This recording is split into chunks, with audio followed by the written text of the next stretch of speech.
আজকে আমরা যে চ্যাপ্টারটা স্টার্ট করব সেই চ্যাপ্টারটার নাম হচ্ছে ক্যাপাসিটর। এই ক্যাপাসিটর হচ্ছে ইলেকট্রোস্ট্যাটিক্সেরই একটা পার্ট। সবার প্রথমে আমাদেরকে জানতে হবে যে ক্যাপাসিটর জিনিসটা কি। তাহলে ক্যাপাসিটর হলো একটা এনার্জি স্টোরিং ডিভাইস। তাহলে ক্যাপাসিটর কি? একটা এনার্জি স্টোরিং ডিভাইস, ঠিক আছে। এখন কথা হলো যে ক্যাপাসিটরের মধ্যে এই এনার্জিটা স্টোর হয় কীভাবে। দেখো, ক্যাপাসিটরের মধ্যে এনার্জিটা স্টোর হয় ইলেকট্রিক্যাল ফিল্ডের ফর্মে। তাহলে এনার্জিটা স্টোর হয় কি? In the form of electric field.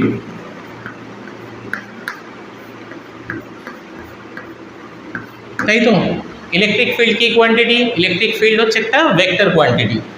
আর আমরা সবাই জানি ইলেকট্রিক ফিল্ডের ডাইরেকশন প্লাস থেকে মাইনাসের দিকে যায়। তাহলে ইলেকট্রিক ফিল্ডের ডাইরেকশন কি? প্লাস টু মাইনাস, ঠিক আছে। এবারে আমাদের কথা হলো যে এই যে ক্যাপাসিটরটা তৈরি হয় কীভাবে। তাহলে ক্যাপাসিটর তৈরি হতে গেলে কতগুলো কন্ডিশন আমাকে মেনটেন করতে হবে। সবার প্রথমে মিনিমাম দুটো কন্ডাক্টর লাগবে, আর এই দুটো কন্ডাক্টরকে একটা মিনিমাম সেপারেশনে যদি আমরা রাখি তাহলে সেপারেশন দরকার। আর এই সেপারেশনের মাঝে কি থাকবে? এই সেপারেশনের মাঝে থাকবে ইনসুলেটর, ঠিক আছে। এবারে এই যে ক্যাপাসিটরটা রয়েছে, এই ক্যাপাসিটরটা সিম্বলাইজ করা হয় এরকমভাবে। হয় তুমি এরকমভাবে সিম্বলাইজ করতে পারো, আদারওয়াইজ এরকমভাবেও সিম্বলাইজ করতে পারো, ঠিক আছে। তাহলে দেখো আমি কি করছি, দুটো কন্ডাক্টিং প্লেট নিলাম,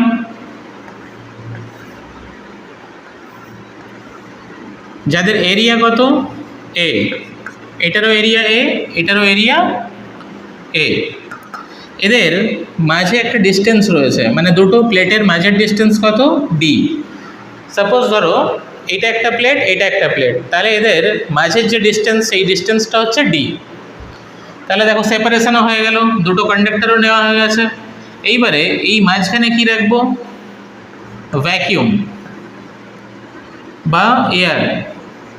এই ভ্যাকিউম বা এয়ার এটাই হচ্ছে আমার ইনসুলেটরের কাজ করে। হলো।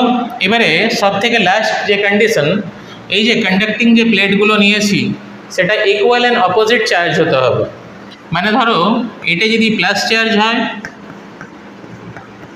এইটা মাইনাস চার্জ হবে, ইকুয়াল অ্যান্ড অপোজিট, ঠিক আছে। দেখো ইকুয়াল অ্যান্ড অপোজিট হচ্ছে, তাই জন্যই দেখো এটা প্লাস এটা মাইনাস। তাহলে ইলেকট্রিক ফিল্ড আমরা জানি এখানেই দেখলাম প্লাস থেকে মাইনাসের দিকে যায়। তাহলে এই যে দুটো প্লেট রয়েছে, এই দুটো প্লেটের মাঝে যে ইলেকট্রিক ফিল্ডটা তৈরি হলো, সেই ইলেকট্রিক ফিল্ডটা কোন ডাইরেকশনে যাচ্ছে?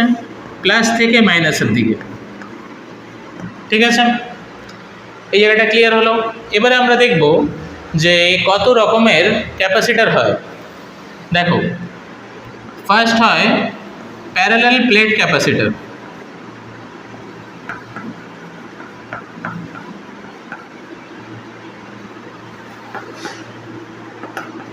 সেকেন্ড কি?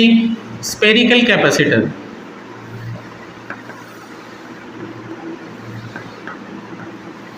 থার্ড কি? Cylindrical capacitor.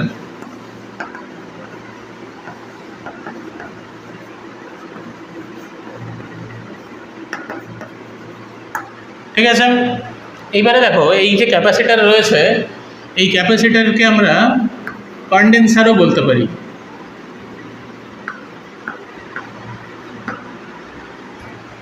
দেখো এই ক্যাপাসিটরটা কি বলেছিলাম? ডিভাইস বলেছিলাম। আর এই ক্যাপাসিটরের যেটা প্রপার্টি সেটাকে আমরা কি বলি? ক্যাপাসিট্যান্স, ঠিক আছে। এইবারে দেখো এটা প্লাস চার্জ, এটা মাইনাস চার্জ, তার মানে এইটার পোটেনশিয়াল হাই, এটার পোটেনশিয়াল লো। তার মানে এদের মাঝে একটা পোটেনশিয়াল ডিফারেন্স রয়েছে। ধরে নাও এটা এ প্লেট আর এটা বি প্লেট, তাহলে এই প্লেটের পোটেনশিয়াল ধরে নিলাম আমি VA আর এই প্লেটের পোটেনশিয়াল কত VB। তাহলে এই যে দুটো প্লেটের মধ্যে VA গ্রেটার দেন VB, তাহলে দেখো এদের মধ্যে পোটেনশিয়াল ডিফারেন্স রয়েছে। তাহলে ক্যাপাসিটরের ক্ষেত্রে এই যে পোটেনশিয়াল ডিফারেন্সটা মানে VA মাইনাস VB, এটা ডাইরেক্টলি প্রপোর্শনাল কার সাথে? চার্জের সাথে। চার্জ মানে কি? ক্যাপাসিটরের মধ্যে যেই চার্জটা দেওয়া হচ্ছে সেই চার্জের কথা বলছে এখানে, ঠিক আছে?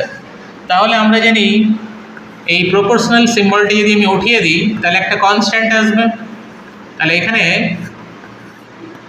C হচ্ছে আমাদের কনস্ট্যান্ট, ঠিক আছে? সিটা কি? এটাই হচ্ছে আমাদের ক্যাপাসিটেন্স।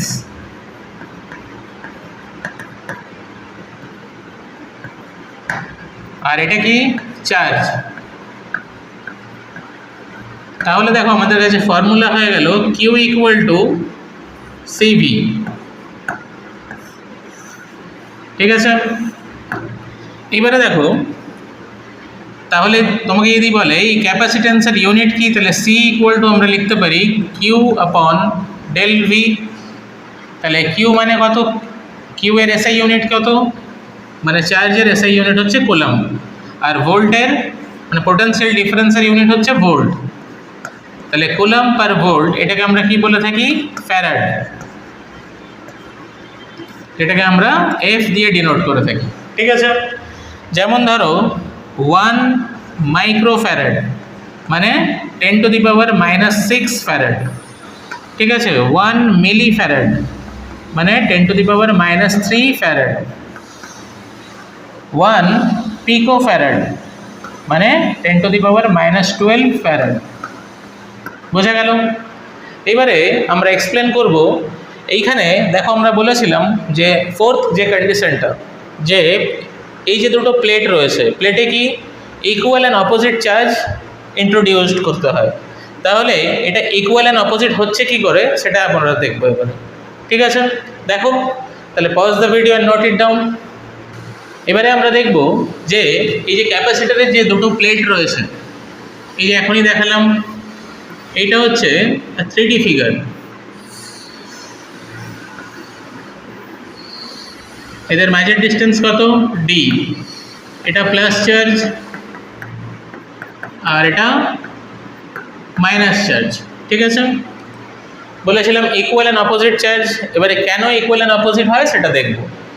তাহলে এটা হচ্ছে 3D ফিগার। আমি যদি এটাকে 2D ফিগারে ড্র করি তাহলে দেখো এটা কি হচ্ছে, এই দুটো কি ফ্রন্ট ভিউ, এই দুটো কি আমাদের কন্ডাক্টর। তাহলে ব্যাটারির সাথে যখন এটাকে কানেক্ট করি তাহলে এটা চার্জ হয়ে যায় প্লাস কিউ চার্জড আর এটা মাইনাস কিউ চার্জড। তাহলে আমরা কি জানি ইলেকট্রিক ফিল্ড কোন ডাইরেকশনে যায়? প্লাস থেকে মাইনাসের দিকে। এটা কি আমাদের ইলেকট্রিক ফিল্ডের ডাইরেকশন, ঠিক আছে? এখন তুমি ধরে নাও এইটাকে একটা গসিয়ান সারফেস ধরে নাও। ইলেকট্রোস্ট্যাটিক্সে আমরা পড়েছিলাম যে গসিয়ান সারফেস কি হয়? ক্লোজড হয়। এইবারে দেখো এখানে আমরা কিন্তু এখন জানি না যে এটা প্লাস চার্জ না মাইনাস চার্জ, ঠিক আছে? তো এখানে আমি ধরে নিলাম এটাকে, এটাতে A চার্জ রয়েছে, এটাতে B চার্জ রয়েছে, আর এটা নাম দিয়ে দাও X Y M N। তাহলে এখানে গসিয়ান সারফেস কোনটা হয়ে গেল? এখানে গসিয়ান সারফেস হয়ে গেল X Y M N। দেখো এটা পুরোটাই ক্লোজড রয়েছে। এবারে অ্যাকর্ডিং টু গস ল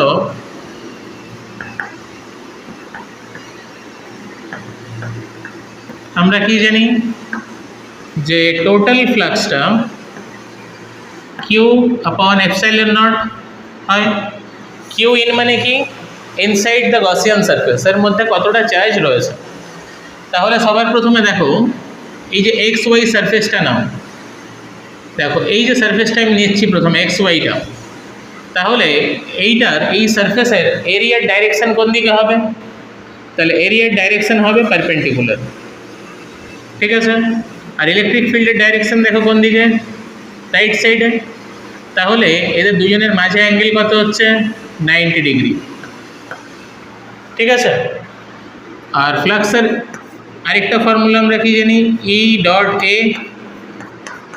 তাহলে দেখো দুটো ভেক্টরের মাঝের অ্যাঙ্গেল যদি 90 ডিগ্রি হয় তাহলে সেটা কত হয়ে যায়? 0। ডট প্রোডাক্ট ওপেন করলে কত হয়? ই এ কস থিটা। তাহলে এখানে থিটাটা কত হয়ে যাচ্ছে? ই আর এর মাঝে 90 ডিগ্রি। তাহলে এটা দেখো কত হয়ে গেল? 0। তাহলে দেখো এইটার ফ্লাক্স কত হয়ে গেল? এটাকে আমি ধরে নিলাম φ1, তাহলে এটা কত হয়ে গেল? 0, ঠিক আছে। এবারে দেখো এই যে পার্টটা ওয়াই আর এম পার্টটা, এটা কোথায় রয়েছে? এটা ইনসাইড দ্য কন্ডাক্টর। আমরা কি জানি? ইনসাইড দ্য কন্ডাক্টর ফ্লাক্স কত হয়? 0, কারণ কি কন্ডাক্টরের ভেতরে কোনো চার্জ যদি থাকে তাহলে তার ইলেকট্রিক ফিল্ড কত হয়ে যায়? 0। তাহলে এই যে পোর্শনটা দেখো, এটা তো কন্ডাক্টর, কন্ডাক্টরের মধ্যে রয়েছে, তাহলে এইটারও ফ্লাক্স কত হয়ে গেল? 0, ঠিক আছে। এবারে দেখো এই সারফেসটা এম এন সারফেস, তাহলে এইটার এরিয়ার ডাইরেকশন কোন দিকে হবে? এই দিকে। আর ইলেকট্রিক ফিল্ড দেখো কোন দিকে রয়েছে? এই দিকে। তাহলে মাঝের যে অ্যাঙ্গেলটা সেটা কত? 90 ডিগ্রি। তাহলে এখানেও ফ্লাক্স কত হবে? 0। আবার দেখো এন আর এক্স, এই যে সারফেসটা রয়েছে এটা কোথায়? Inside the conductor. এখনই আমরা বললাম যে কন্ডাক্টরের ভেতরে যদি কোনো চার্জ থাকে তাহলে সেটা কত হয়ে যায়? 0। তাহলে φ4 কত হয়ে গেল? এটাও 0। তাহলে দেখো তাহলে টোটাল ফ্লাক্স কত হয়ে গেল? 0 + 0 + 0 + 0 মানে 0, তাই তো। এইবারে দেখো ফ্লাক্সের জায়গায় 0 বসিয়ে দাও। এখানে কি Q inside by epsilon naught, তাহলে কিউ ইনসাইড বা এনক্লোজড কত হয়ে গেল? 0। তাহলে দেখো এই যে গসিয়ান সারফেসে টোটাল চার্জ কত? একটা চার্জ কত ধরেছিলাম আমরা? এ, একটা কত ধরেছিলাম? বি। তাহলে এ প্লাস বি ইকুয়াল টু কত হয়ে গেল? 0। তাহলে এ ইকুয়াল টু কত হয়ে গেল? -বি।